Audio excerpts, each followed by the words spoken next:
എത്ര വലിയ കരിവാളിപ്പുണ്ടെങ്കിലും ഒരു പ്രാവശ്യം ചെയ്ത് കഴിയുമ്പോൾ സ്കിന്നിൽ നിന്ന് പൂർണ്ണമായിട്ടും മാറ്റിയെടുക്കാം. നമുക്ക് വേണ്ടത് അവോക്കാഡോ ആണ് കേട്ടോ. ഞാനിവിടെ തൊലി കളയാതെ മാറ്റി വെച്ച് അതിൽ നിന്ന് കുറച്ചൊക്കെ നമുക്ക് കിട്ടും. അതുകൊണ്ട് ഞാനത് മാറ്റി വെച്ചിട്ട് അതിൽ നിന്ന് ചിരണ്ടി ഇതാ എടുത്തിട്ടുണ്ട്. 1 ടേബിൾ സ്പൂണോളം നമ്മുടെ അവോക്കാഡോ വേണം.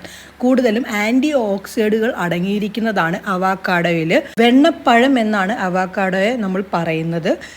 വളരെയധികം ആൻറ്റി ഓക്സിഡുകൾ അടങ്ങിയിരിക്കുന്നത് കൊണ്ട് തന്നെ സ്കിന്നെ പെട്ടെന്ന് തന്നെ തിളക്കം വെപ്പിക്കാൻ സാധിക്കും.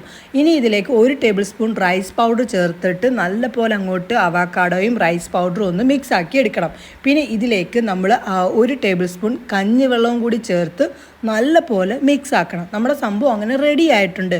ഇത് ഉണ്ടാക്കിയ ഉടനെ തന്നെ നിങ്ങൾ ഫേസിൽ ഇടാനായിട്ട് നോക്കണം. കഴുത്തേലും കൈകളിലും ഒക്കെ നിങ്ങൾക്ക് ഈ ഒരു പാക്ക് ഉപയോഗിക്കാവുന്നതാണ്.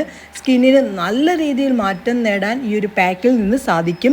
ഇവിടെ ഞാൻ എൻ്റെ കൈകളിലാണ് ഇടുന്നത്. ഇതേ രീതിയിൽ നിങ്ങൾ ഫേസിൽ ഇട്ട് കൊടുക്കേണ്ടതാണ്. ഇട്ട് കൊടുത്ത് 1 മിനിറ്റ് മസാജ് ചെയ്ത് ഉണങ്ങാൻ വേണ്ടി ഒരു 3 മിനിറ്റോളം വെക്കണം. 3 മിനിറ്റിന് ശേഷം തുടച്ചപ്പോൾ സ്കിന്നിൻ്റെ ആ ഒരു മാറ്റം കണ്ടോ?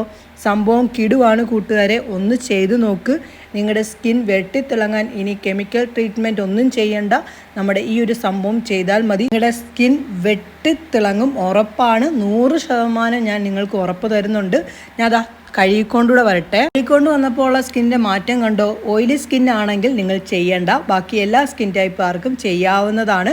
കൂട്ടുകാരെ, ഒന്ന് ചെയ്തിട്ട് എന്താണ് റിസൾട്ട് എന്നൊക്കെ ഉള്ളത് വന്ന് പറയാൻ കൂടി നിങ്ങൾ മറക്കല്ലേ. മാക്സിമം